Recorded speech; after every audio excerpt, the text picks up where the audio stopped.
প্রথম পারা। কুরআন শরীফ তো আপনার সূরা ফাতিহা এবং 30 পারা সব মিলে হলো সম্পূর্ণ কোরআন শরীফ। ফাতিহা এটা ফাতহন থেকে আসছে, এর অর্থ হলো খোলা। তো যেহেতু কোরআন শরীফ আরম্ভ করা হয়, খোলা হয় সূরা ফাতিহার দ্বারা, তার জন্য এই সূরার নাম সূরা ফাতিহা বলা হয়। সূরা ফাতিহার আরেকটা মশহুর নাম আছে, সেটি হলো উম্মুল কোরআন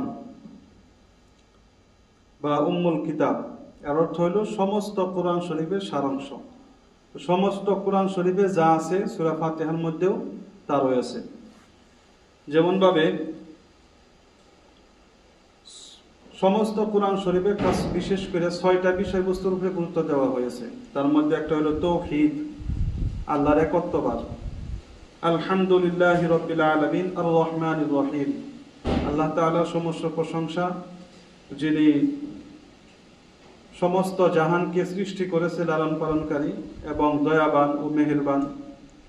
এই দুই আয়াতের মধ্যে আল্লাহ তাআলা তাওহীদের বিষয় বলা হয়েছে। 2 নম্বর হলো কিয়ামত, মালিক ইয়াউমিদ্দিন, যে আল্লাহ তাআলা কিয়ামতের দিনের মালিক। তো এই কিয়ামতের বিষয়ে কোরআন শরীফে বিভিন্ন জায়গায় আলোচনা করা হয়েছে, আর এখানে মালিক ইয়াউমিদ্দিনের দ্বারা কিয়ামতের কথা উল্লেখ করেছে। তারপরে হুকুম আহকাম, অর্থাৎ কিভাবে আমরা আল্লাহ তাআলার ইবাদত করা লাগে সেটা বলছি কোন জায়গায়, ইয়্যাকা না'বুদু ওয়া ইয়্যাকা নাস্তাঈন, যে আমরা কেবলমাত্র আল্লাহ তাআলারই ইবাদত করি এবং আল্লাহ তাআলার কাছেই সহায় চাই। তো এই যে ইবাদত যে ইখলাসের সহিত করতে হবে, আর নিয়ম পদ্ধতি এখানে ইশারা দেওয়া হয়েছে। আরেকটি বিষয় বর্ণনা করা হয়েছে রিসালাত, অর্থাৎ নবুয়তের বিষয়, নবীগণের বিষয়। আর হলো যারা মাননেওয়ালা, অর্থাৎ হুকুম আহকাম যারা মাইনা চলে, তাকে বিষয়ে কোরআন শরীফে আলোচনা করা হয়েছে। সেটি কোন আয়াতে, সিরাতাল্লাযীনা আন'আমতা আলাইহিম, যে শুদ্ধ রাস্তা, সিরাতে মুস্তাকিম হলো ওদের রাস্তা যে যাদের উপরে আল্লাহ তাআলার পক্ষ থেকে ইনাম নাজিল করা হয়েছে, পুরস্কৃত করা হয়েছে। আর পুরস্কৃতের মধ্যে যে 4টা তবকা আছে, অর্থাৎ নবিয়্যিন প্রথম তবকা, শুহাদা, সালেহিন, সিদ্দিকিন, এই যে 4টা তবকা যে আছে, এই 4টা তবকার মধ্যে একটা আছে কি নবীগণের তবকা, আর বাকি 3টা হলো যারা মানে তাগো তবকা। তার জন্য বলা হয়েছে এই আয়াতের মধ্যে ইশারা দেওয়া হয়েছে যারা মানবে তাদের কথা এবং রিসালাতের কথা।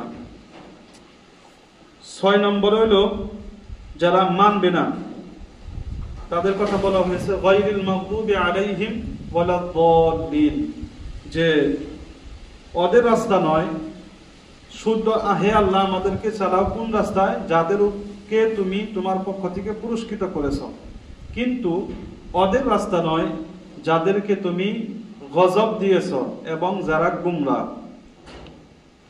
মাননেওয়ালা তাদের জন্য আল্লাহ তাআলা 1টি আয়াত বলেছেন, আর না মাননেওয়ালা তাদের জন্য আল্লাহ তাআলা 2টি আয়াত বলেছেন।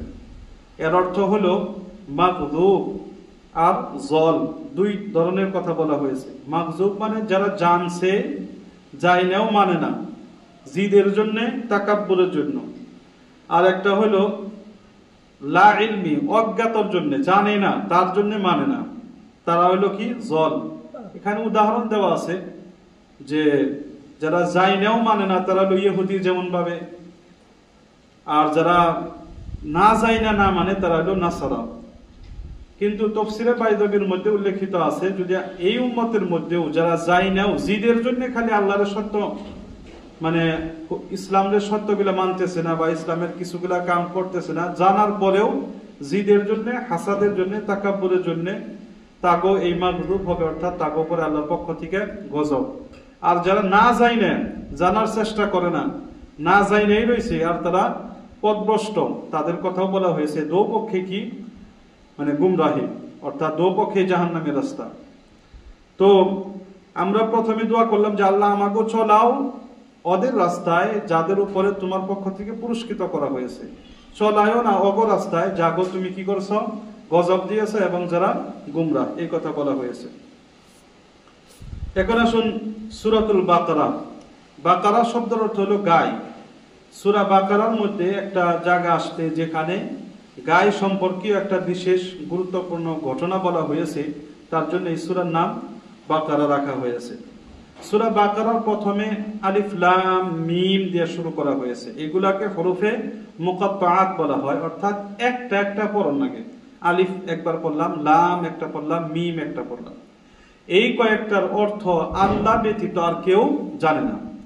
এর অর্থ শুধুমাত্র আল্লাহ তাআলাই জানে, আল্লাহ বাইরে অন্য কেউ জানে না। এই দেওয়ার উদ্দেশ্য হইল যে আল্লাহ তাআলা এটা বলতে বুঝাইতে চেয়েছেন যে দেখো, প্রথম যে সূরাটা আরম্ভ করলাম তার মধ্যে আলিফ লাম মিম রয়েছে, এটার অর্থ তোমরা জানো না, আর জানতেও পারবা না। এটা যদি মাইনে নেও তাহলে আগে যে পড়বা তোমরা জানতে পারবা, আর যদি এটার ভিত্তেই বসে থাকো, এটার ভিত্তে যদি মানে এটার অর্থ আগে যায় না নয়, তাহলে বাকি অর্থ তোমাকে আল্লাহ তাআলা জানবার তৌফিক দিব না।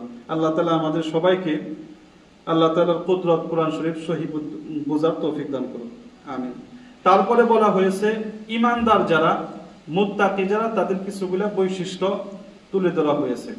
তার মধ্যে একটা হলো আল্লাযীনা ইউমিনুনা বিল গায়ব, যারা গায়বের প্রতি ঈমান আনে, অর্থাৎ যেমন ভাবে না দেখা বস্তু, আমাদেরকে বলা হাওয়াসে খামসা, যেটাকে পঞ্চ ইন্দ্রিয় শক্তি যেটাকে বলা হয়, অর্থাৎ পাঁচ ইন্দ্রিয় শক্তি, চোখ, নাক, মুখ, তারপরে টাচ করে, তারপরে হুইনে, এই পাঁচটা যে আছে, এই পাঁচটার দ্বারাই মানুষে বুঝতে পারে। এর বাইরে এগুলার দ্বারাই মানুষে বুঝতে পারে না, বা কোনো বস্তুর জড়িয়ে করে যে বস্তুটাকে জানা যায় না তাকে গায়েব বলা হয়। আর যেমন ভাবে জান্নাত, জাহান্নাম বা ফেরেশতার কথা, এগুলো তার আমরা দেখিও নাই আর জানাও সম্ভব না এগুলোর দ্বারাই, গতিকে এগুলাকে বিশ্বাস করা। 2 নম্বর বৈশিষ্ট্য হলো ওয়ায়ুকিমুনাস সালাহ, নামাজ কায়েম করা। 3 নম্বর হলো ওয়া মিম্মা রাযাকনাহুম ইউনফিকুন, দান খয়রাত করা, যাকাত সদকাত এগুলা করা।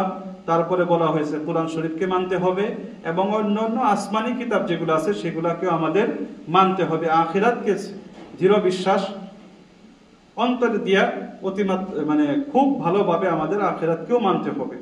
এগুলা হলো ঈমানদারের বৈশিষ্ট্য। তারপরে কিছুগুলা মুনাফিকদের বৈশিষ্ট্য বলা হয়েছে, ওয়া মিনান নাসি মান ইয়াকুলু আমান্না বিল্লাহ, এখান থেকে যে তারা সাধারণত কয়েকটা বৈশিষ্ট্যের মধ্যে সর্বপ্রথম তারা ধোঁকা দেয়, আল্লাহকেও ধোঁকা দেয় দিবার চায়, মুমিনদেরকেও ধোঁকা দিবার চায়। 2 নম্বর বৈশিষ্ট্য হলো তারা কি করে, মানে শৃঙ্খলাবদ্ধ থাকবার চায় না, জমিনের মধ্যে সবার মাধ্যমে খালি ঝগড়া বাজাবার চেষ্টা করে। 3 নম্বর হইলো যে এদের দিলি বেমার কিছু আছে, হাসাদ, হিংসা, তারপরে তাকাব্বুর এবং খুব চাহত দুনিয়ার প্রতি, এগুলা তাদের বৈশিষ্ট্য।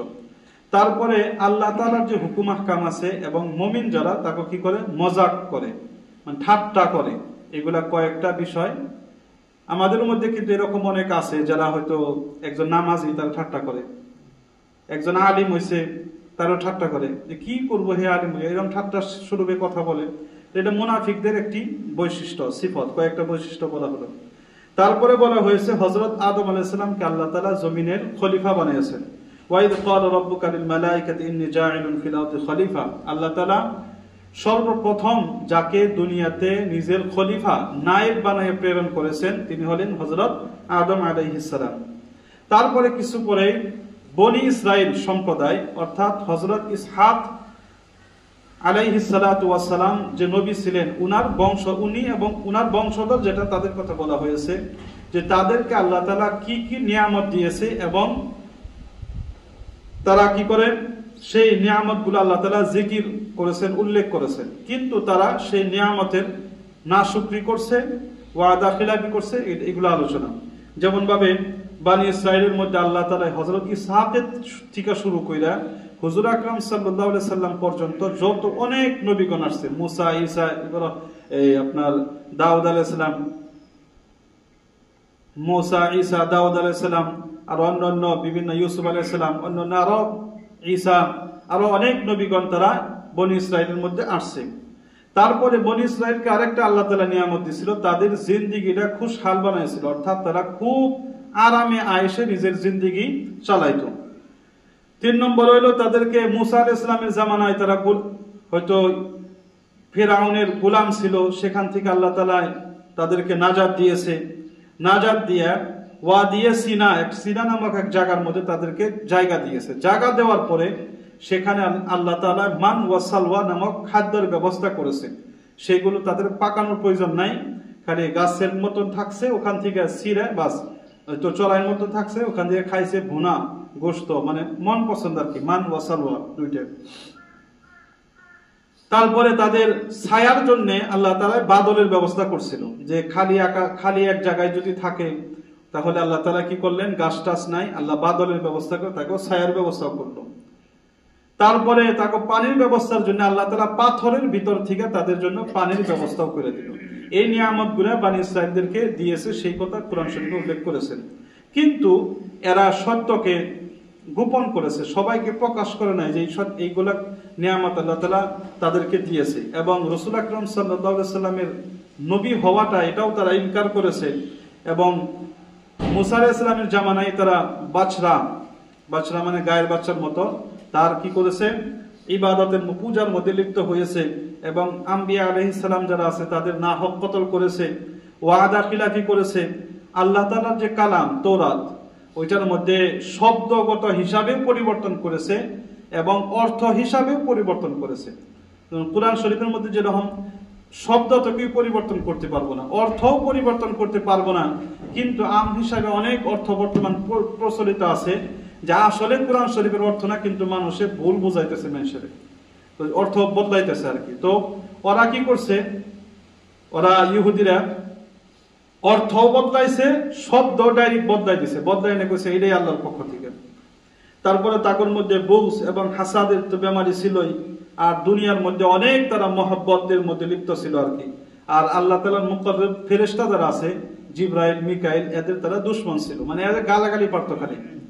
কোরআন শরীফে আছে মান কানা আদুওয়াল লিল্লাহি ওয়া মালাইকাতিহি ওয়া রাসূলিহি ওয়া জিবরিল, আল্লাহ তাআলা রাসূলের দুশমন, জিবরাইল মিকাইল এদের দুশমন। কারণ কি, ওরা তো মানে যে আযাব দিত, এই জন্য বনী ইসরাঈলরা তারা কি করতো, নিজেরাই দুশমন হিসাবে প্রকাশ করতো আর কি, যে এই নবীর দ্বারা কেন আসলো ওহী, অন্য নবীর দ্বারা কেন আসলো না, এরা তো আমাকে দুশমন।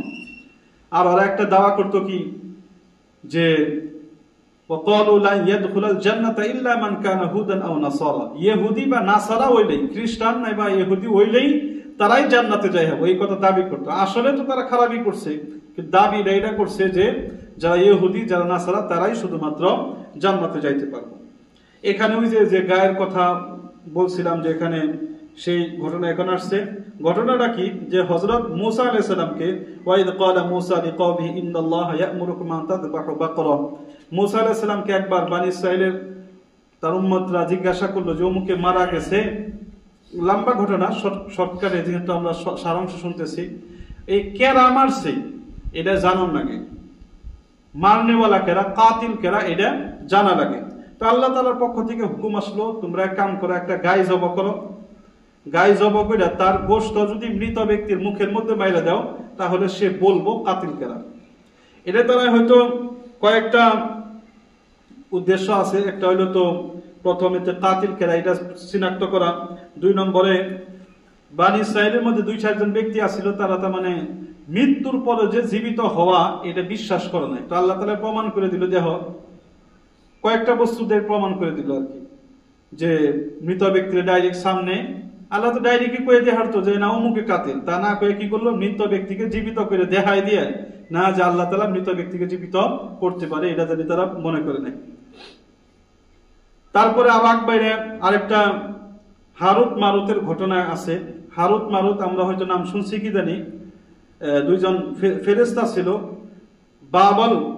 বাবিল নামের একটা জায়গার মধ্যে তাদেরকে আল্লাহ তাআলার পক্ষ থেকে জাদু শিক্ষা দিয়ে আল্লাহ তাআলা তাদেরকে প্রেরণ করেছিলেন পরীক্ষা করার জন্য ওই জামানার মানুষদেরকে। পরীক্ষা কি, যে জাদু করা যেহেতু কুফরি, তো আল্লাহ তাআলা ফেরেশতারাই বলছে এরকম ডাইরেক্ট করে, বা আল্লাহ তাআলার মাধ্যমে মানে আল্লাহ তাআলার হুকুম ফেরেশতার মাধ্যমে এই কথা বলা হয়েছে যে তোমরা যদি জাদু শিখো তাহলে কুফরি করবা, গতিকে তোমরা জাদু শিক্ষা কইরো না, করলে ফাদাই তোমরা কুফরি করবা। আল্লাহ তাআলা পরে বলছেন যে জাদুর দ্বারা তো কিছু হয় না, আল্লাহর ইচ্ছায় আল্লাহই সবকিছু করতে বলে, বা আল্লাহ যদি নিষেধ করে তাহলে তো হওয়া সম্ভব না। তো যাই হোক, আল্লাহ তাআলা এটা পরীক্ষা করার জন্য যে যাই না বুঝা কেরা কুফরি ইখতিয়ার করে, এই জন্য এদেরকে পাঠানো হয়েছিল। আর একটা বস্তুর জন্য যে তারা যেন এটা দিশা পায়, ওহী কি আর জাদু কি, ওহী আলাদা বস্তু আর জাদু আলাদা বস্তু, এটা যেন তারা পার্থক্য করতে পারে। তারপরে আরেকটা ঘটনা হওয়ার পরে যে এই যে ইহুদিরা যারা আছে তারা কি করছো, একটা মানে আল্লাহ নবী সাল্লাল্লাহু আলাইহি সাল্লামের কাছে শরারত করতো আর কি, একটা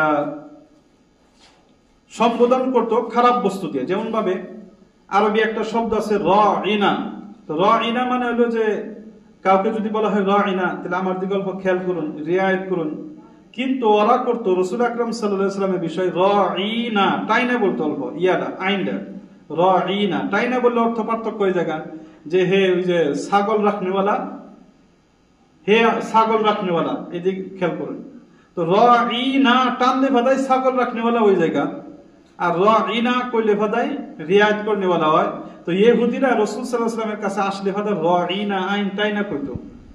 আর সাহাবারা তো তারা বুঝতো না, অনুমান করতে পারতো না, নতুন তারা মুসলমান হয়েছে।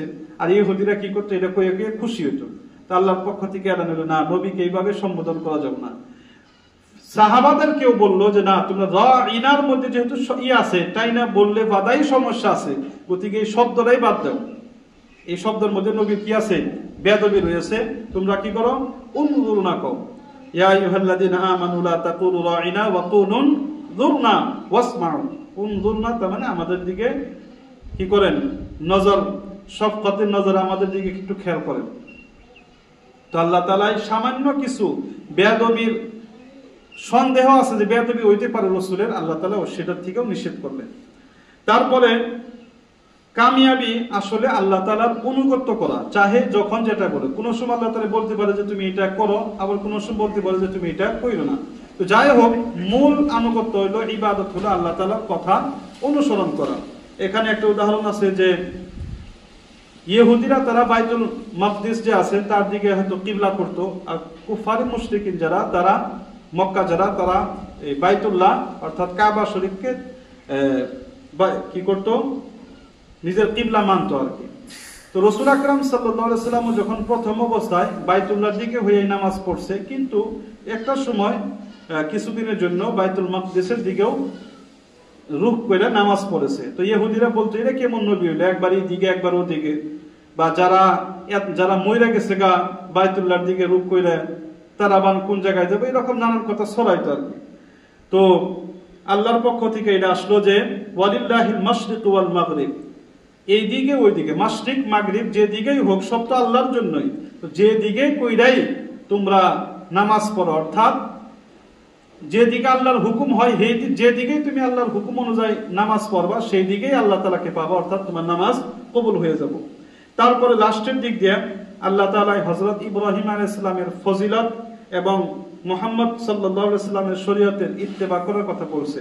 তার মানে আহলে কিতাব যারা ছিল, ইহুদি নাসারা, তারা আসলে নিজেকে, বা শুধু তাই নয়, কুফারে মক্কা যারা ছিল তারাও নিজেদেরকে ইব্রাহিম আলাইহিস সালামের অনুসারী হিসাবে দাবি করত। তো আল্লাহ তাআলা ইব্রাহিম আলাইহিস সালামের ফজিলত বর্ণনা করলেন এবং বললেন ওয়াইদ ইবতালা ইব্রাহিম রাব্বুহু বিকালিমাতিন ফাতাম্মাহুন। ইব্রাহিম আলাইহিস সালামকে অনেক পরীক্ষা দেওয়া নিচে, আল্লাহ তাআলা সমস্ত পরীক্ষায় উত্তীর্ণ হয়েছে। এবং ইব্রাহিম আলাইহিস সালাম দোয়া করেছিল যে আমার বংশের মধ্যে একজন নবী প্রেরণ করা, সেই দোয়ার পরিণতি হিসাবে রাসূল আকরাম সাল্লাল্লাহু আলাইহি সাল্লামকে পাঠানো হয়েছে। তো যদি তোমরা ইব্রাহিম আলাইহিস সালামের কথা অনুযায়ী নিজের জিন্দেগি চালাবার চাও, বা ইব্রাহিম আলাইহিস সালামের কথা যদি তোমরা মানো, তাহলে তোমাদের কর্তব্য হলো তোমরা কি করো, ইব্রাহিম আলাইহিস সালামের কথা অনুযায়ী নিজের জিন্দেগি চালাও। ওরা বলে যে ওয়াকালু কুনু হুদান আও নাসারা তাহতাদুন, তার মানে ওরা চাইতো যে রাসূল আকরাম সাল্লাল্লাহু আলাইহি ওয়াসাল্লাম কি হোক, ইয়া তো ইহুদি হোক না বা নাসারা হোক। তো আল্লাহ তাআলা বললেন যে না, কোনটাই হওয়া যাবে না। কুল বাল মিল্লাত ইব্রাহিম হানিফা, হে নবী আপনি বলে দেন যে মিল্লাত ইব্রাহিম অনুসরণ করা লাগবে, কারণ এটাই, আমি মুশরিক নই, আমি কি করি, ইব্রাহিম আলাইহিস সালামের মিল্লাতকে অনুসরণ করি। তো তাদেরকে আহ্বান, বা তাদের এটা বোঝা উচিত, তারা যদি ইব্রাহিম আলাইহিস সালামকে নবী হিসাবে মানে, তাকে যদি সম্মানই যদি করে, আর তার দোয়ার ফলই হইল রাসূল, তাহলে রাসূলের কথা মানা এটা একটা মানে দেহাওনা কথাই জ্ঞানের মধ্যে আসে যে রাসূলের কথা অনুসরণ করা লাগে। তারপরে একদম লাস্টে কি আছে, সাহাবায়ে কেরাম মেয়ারে হক, অর্থাৎ সাহাবাদের মতো আমাদের কাজ করতে হবে। ফাইন আমানু বিমিসলি মা আমানতু বিহি ফাকাদ ইহতাদাউ। আল্লাহ তাআলা বলছেন যে ইহুদিদেরকে বা অন্য যে সাহাবার মতো যদি তারা ঈমান আনে তাহলে তারা হিদায়াত প্রাপ্ত হবে, অর্থাৎ তারা জান্নাতের রাস্তা হবে। এটা ছিল 1 নম্বর পারা। 2 নম্বর পারার প্রথমে কি ছিল যে প্রথম যেটা হুকুম এটা হলো তাহবিলে কিবলা পরিবর্তন। প্রথমে ওই যে বলছি কিছুক্ষণ আগে যে আল্লাহ তাআলা হুকুমে প্রথমে তো রাসূল আকরাম সাল্লাল্লাহু আলাইহি সাল্লাম কাবার দিকে রুক কইরাই নামাজ পড়েছে, কিন্তু মদিনায় যখন হিজরত করে গেল, যাওয়ার পরে 16 মাস নাইবা 17 মাস সময় 16-17 মাস কি করছেন ওই বাইতুল মাকদিসের দিকে আল্লাহর হুকুমেই রুক করে নামাজ পড়েছেন। কিন্তু রাসূল আকরাম সাল্লাল্লাহু আলাইহি সাল্লামের আশা ছিল যে যদি আবার বাইতুল্লাহর এই দিকে নামাজ পড়ার তা মন শান্তি হতো, কারণ ইব্রাহিম আলাইহিস সালাম যেহেতু উনি ওই বাইতুল্লাহকে বানাইছেন ইব্রাহিম এবং ইসমাইল আলাইহিস সালাম, ওই দিকে যদি নামাজ পড়তে পারতাম মনে শান্তি হতো। এই কইয়া খালি উপর দিকে আল্লাহ নবী সাল্লাল্লাহু আলাইহি সাল্লাম যে কোন সুমান ওহী আসে ওই দিকে হুকুম আসে, তো আল্লাহ তাআলা পরে হুকুম দিয়ে দিল ফাওয়াল্লি ওয়াজহাকা শাতরাল মাসজিদুল হারাম, হে নবী আপনার আশা পূরণ করা হলো, আপনি নামাজ পড়েন কোন দিকে, কাবার দিকে রুক করে নামাজ পড়েন। এই হুকুম নাজিল হওয়ার পরে ইহুদিরা তো যারা নতুন মুসলিম হয়েছে তাদেরকে মানে একটু ধোঁকা দেওয়ার চেষ্টা করলো যে যারা বাইতুল মাকদিসের দিকে রুক করে নামাজ পড়া 2-4 জন যে মারা গেল, তাহলে এরা কোনে যাব? বা আগে ঠিক আছে কাবা শরীফে যদি মানে কিবলা হিসেবে সঠিক, তাহলে বাইতুল মাকদিসের দিকে যে এতদিন রুক করলো, কয়জন যে মারা গেল তারা কোন জায়গায় যাব? তো আল্লাহ তাআলা বললেন কুল লিল্লাহিল মাশরিক ওয়াল মাগরিব, হে নবী আপনি বলে দেন মাশরিক মাগরিব সব আল্লাহর জন্য, যে দিকেই নামাজ পড়ুক আল্লাহর হুকুমে ওইটাই আল্লাহ তাআলা কি করবে, কবুল করবে। তারপরে রাসূল আকরাম সাল্লাল্লাহু আলাইহি সাল্লামকে কি উদ্দেশ্যে প্রেরণ করা হয়েছে সেই কথা বলা হয়েছে, কামা আরসালনা ফীকুম রাসূলাম মিনকুম ইয়াতলু আলাইকুম আয়াতিনা। কয়েকটা উদ্দেশ্য, তার মধ্যে হলো একটা কি ইয়াতলু আলাইকুম আয়াতিনা, তোমাদের কাছে আমার আয়াতগুলা তিলাওয়াত করবে, ওয়া ইউযাক্কিকুম, তোমাদের নফসকে আল্লাহর হাবিব সাল্লাল্লাহু আলাইহি সাল্লাম কি করবে, পবিত্র করবে, ওয়া ইউআল্লিমুকুমুল কিতাব, এবং কিতাবকে শিক্ষা দিবে, ওয়াল হিকমা, এবং শিক্ষা দিবে হিকমতকে শিক্ষা দিবে, ওয়া ইউআল্লিমুকুম মা লাম তাকুনু তা'লামুন, এবং তোমাদেরকে ওইগুলা বস্তু শিক্ষা দিবে যেগুলা তোমরা জানো না। এই কয়েকটা উদ্দেশ্য রাসূল আকরাম সাল্লাল্লাহু আলাইহি সাল্লামকে এই আয়াতের মধ্যে বলা হয়েছে, প্রেরণ করা হয়েছে। তারপরে সাফা মারওয়া, হজ্জে যাওয়ার পরে সাফা মারওয়ার তাওয়াফ করে সাধারণত। ওখানে প্রথম মানে আগে ওই কি করতো, কুফারে মক্কা যারা আছে তারা মূর্তি রাখছে, তো মূর্তি রাখাতে সাহাবায়ে কেরাম তার মানে তাওয়াফ করতে একটু মানে ভিতরে খারাপ লাগছে যে এখানে তো মূর্তি আছিল। তো আল্লাহ তাআলা বললেন ইন্নাস সাফা ওয়াল মারওয়াতা মিন শাআইরিল্লাহ, এটা ইসলামের একটা শাআইর, একটা নিশানি। গতিকে ফামান হাজ্জাল বাইতা ওয়া ইহতামারা ফালা জুনাহা আলাইহি আন ইয়াতাওয়াফা বিহিমা, যারা হজ করবে উমরা করবে তাদের জন্য কর্তব্য হলো তারা কি করে, সাফা মারওয়ার জানি তাওয়াফ করে, আল্লাহ তাআলা এটা বললেন। তারপরে 4টা বস্তু আল্লাহ তাআলা নিষিদ্ধ করেছেন। কুফারে মক্কা যারা তারা নিজের পক্ষ থেকে নাইবা ইহুদিরা তারা নিজের পক্ষ থেকে কিছুগুলা বস্তুকে হারাম বা হালাল মনে করত, আল্লাহ তাআলা সেগুলা তরদীদ করে আল্লাহ তাআলা বললেন যে এইগুলা বস্তু হারাম। 1 নম্বরে কি, আলাইকুমুল মাইতাতা, মুরদার বস্তু তোমাদের জন্য হারাম করা হয়েছে, ওয়াদ দামা, এবং চলিত প্রবাহিত রক্ত, ওয়া লাহমাল খিনজির, এবং গাহরির গোশতকে, ওয়ামা উহিল্লা বিহি লিগাইরিল্লাহ, আর যেগুলা আল্লাহ তাআলার নাম বাদ দিয়ে অন্য কারো উদ্দেশ্য নামে জবাহ করা হয়েছে সেগুলা তোমাদের জন্য খাওয়া জায়েজ নাই।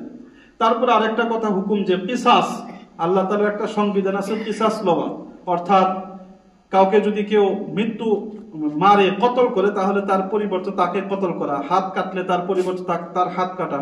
তো আল্লাহ তাআলা বলেন ওয়ালাকুম ফিল কিসাসি হায়াতু ইয়া উলিল আলবাব লাআল্লাকুম তাত্তাকুন, হে জ্ঞানী সম্প্রদায়গণ, তোমাদের জন্য বা মুত্তাকি যারা তারা জ্ঞানী সম্প্রদায়কে আল্লাহ তাআলা বলছেন যে তোমাদের জন্য বা তোমরা বুঝতে পারবা কিসাসের মধ্যে, বদলা নেওয়ার মধ্যে আসলে হায়াত রয়েছে, জিন্দেগি রয়েছে। কিভাবে, একজন যে কাতিল সে যখন মনে করবে যে আমাকেও তো কতল করা হবে, সে কতল করবে না, আর যে মকতুল যাকে কতল করতো ওই জন্য কি সেও জীবিত রইল, তো কাতিলও জীবিত রইল, মকতুলও জীবিত রইল। তারপরে একটা হুকুম আছে ওসিয়তের হুকুম, কুতিবা আলাইকুম ইযা হাদারা আহাদাকুমুল মাউত ইন তারাকা খায়রানিল ওয়াসিয়াতু লিল ওয়ালিদাইনি ওয়াল আকরাবিনা বিল মা'রুফ হাক্কান আলাল মুত্তাকিন, যে তোমাদের জন্য যখন মৃত্যু সম্মুখে আসে ওসিয়তকে কি করা হলো, ফরজ করা হলো। কাদের জন্য, বাপ মায়ের জন্য, তারপর নিকটবর্তী যারা নিষ্ঠদের আছে তাদের জন্য।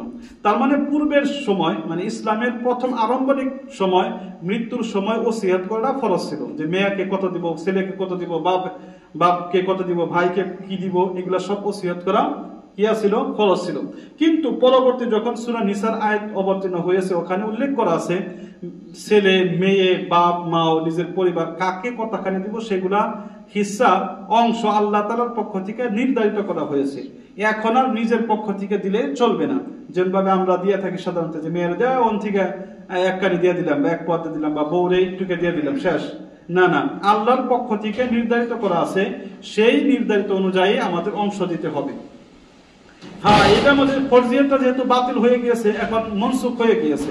আয়াতটা তো আছে কিন্তু এর হুকুমটা মনসুখ হয়ে গেছে, কিন্তু এতখানি হুকুম তো আছে যে তোমরা এখনো যদি চাই কেউ যাগো জন্য আল্লাহ তাআলা অংশ করে নাই, অংশ নির্ধারিত করে নাই, তাগো জন্য ওসিয়ত করা যাব নিজের সম্পত্তির তৃতীয় অংশ থেকে।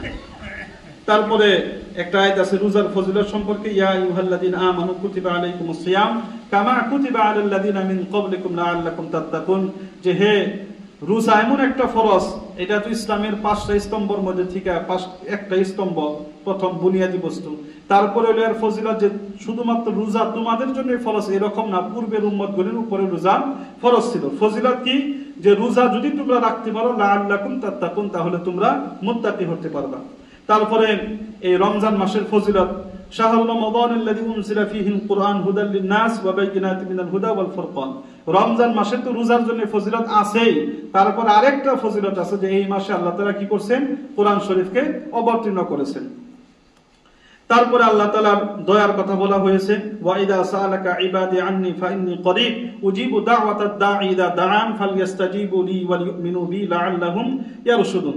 এর মধ্যে বলা হয়েছে যে আল্লাহ তাবারক তাআলা কথা, হে নবী যদি আপনাকে কেউ জিজ্ঞাসা করে আল্লাহ তাআলার বিষয়, বা আল্লাহ তাআলা এটা বুঝাইতে চেয়েছেন যে রোজা রাখতে যদিও তোমরা কষ্ট কিছু অনুভব করো, এটা কষ্ট মনে করো না, কারণ আমি তো তোমাদের নিকটবর্তী আছি, আমার কাছে চাইবে তো আমি তোমার দোয়া কবুল করব।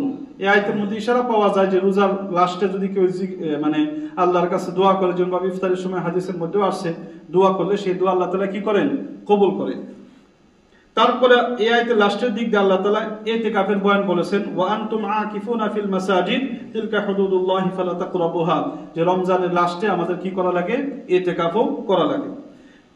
তারপরে চাঁদের বিষয় বলা হয়েছে, ইয়াসআলুনাকা আনিল আহিল্লা কুল হিয়া মাওয়াকিতু লিন-নাসি ওয়াল হজ, যে হে নবী আপনাকে যদি জিজ্ঞাসা করে চন্দ্র কি, তাহলে আপনি বলে দেন চন্দ্র পরিপূর্ণ আল্লাহ তাআলা তো উত্তর দেন নাই, শুধুমাত্র চন্দ্রের দ্বারা কি করা হয় সেই উত্তর দিয়েছেন, যে এটা হলো হিসাব করার একটা মাধ্যম। তোমরা রোজার বিষয় হিসাব করতে পারবা, হজ কোন সেটা হিসাব করতে পারবা, বা অন্যান্য আরো যাকাতের বিষয় হিসাব করতে পারবা, অন্যান্য আরো কিছু। তারপরে বলা হয়েছে, ওয়াকাতিলু ফি সাবিলিল্লাহিল্লাযিনা ইউকাতিলুনাকুম ওয়া লা তা'তাদু ইন্নাল্লাহা লা ইউহিব্বুল মু'তাদিন। এখানে আল্লাহর রাস্তায় এলাই কালিমাতুল্লাহর জন্য প্রথম অবস্থায় যে কি ছিল, কিতাল ফি সাবিলিল্লাহ, অর্থাৎ আল্লাহ তাআলার যুদ্ধ করা, সেই কথা এখানে উল্লেখ করা হয়েছে। এটা একটা বহুত মুবারক আমল, বহুত ফজিলতপূর্ণ আমল আর কি। তো আল্লাহ তাআলা আমাদের সবাইকে এগুলা শোনা এবং বলার থেকে বেশি বেশি আমল করার তৌফিক দান করুন।